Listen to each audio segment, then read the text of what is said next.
नमस्कार मित्रांनो, आज 15 जून हा दिवस आला की आपोआप शाळेच्या आठवणी डोळ्यासमोर उभ्या राहतात. नवीन बॅग, नवीन पुस्तक, नवीन वही आणि मित्रांना पुन्हा भेटण्याची एक्साइटमेंट काहीच वेगळीच असायची. शाळेत पोहोचल्यावर सर्वप्रथम सरांचे आशीर्वाद घेतले. सरांचे जे प्रेरणादायी शब्द आजही आठवतात. मॅडमचे आशीर्वाद घेतले. मॅडमचे प्रेरणादायी शब्द आजही आठवतात. सकाळी लवकर उठून शाळेची तयारी करायची. नवीन युनिफॉर्म घालून आरशात स्वतःला पाहायचं आणि मनात एकच वेगळी एक्साइटमेंट असायची. शाळेच्या गेटमध्ये प्रवेश करताच मित्रांना आवाज यायचा, अरे किती दिवसाने भेटलो. मग सुरू व्हायची गप्पाची मैफिल. हा समर्थ गेला 5वीत. समर्थला विचारलं, समर्थ आज तुझ्या शाळेचा पहिला दिवस कसा गेला. समर्थ म्हणला, सर दादा खूप छान आणि मी खूप धमाल केली वर्गामध्ये. हो का समर्थ म्हणलं, खूप चांगलं केला धमाल करून.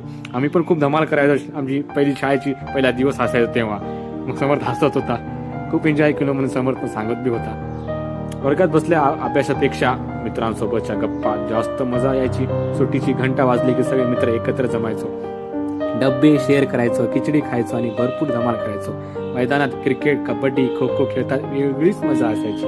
मित्रांसोबत केलेल्या छोट्या छोट्या खोड्या वर्गात असणं, एकमेकांची फिरकी घेणं हे सगळे आजही आठवले जातात. चेहऱ्यावर हसू येते. सर आणि मॅडमांचे मार्गदर्शन, त्यांच्या ओरडा, त्यांनी शिकवलेल्या गोष्टी आणि दिलेले आशीर्वाद हे आजही आयुष्यात उपयोगी पडतात. त्यावेळी ओरडा वाईट वाटायचा, पण आज समजते की आपल्या भल्यासाठी होता. शाळेतील प्रत्येक वर्ग, मैदान, प्रार्थना आणि मित्रांसोबत घालवलेले प्रत्येक क्षण आज एक सुंदर आठवण बनून राहिलेली आहे. 15 जून म्हणजे फक्त शाळेचा पहिला दिवस नाही, तर पुन्हा एकदा मित्रांना भेटण्याची नवीन स्वप्न सुरुवात करायची आणि आयुष्यातील सुंदर आणि वर्गात हसत खेळत वेळ घालवणे खूप खास होते.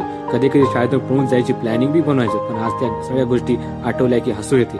मित्रांसोबत केलेली मस्ती, शिक्षकांचे ओरडणे आणि शाळेतील प्रत्येक क्षण आजही मनात ताजे आहेत.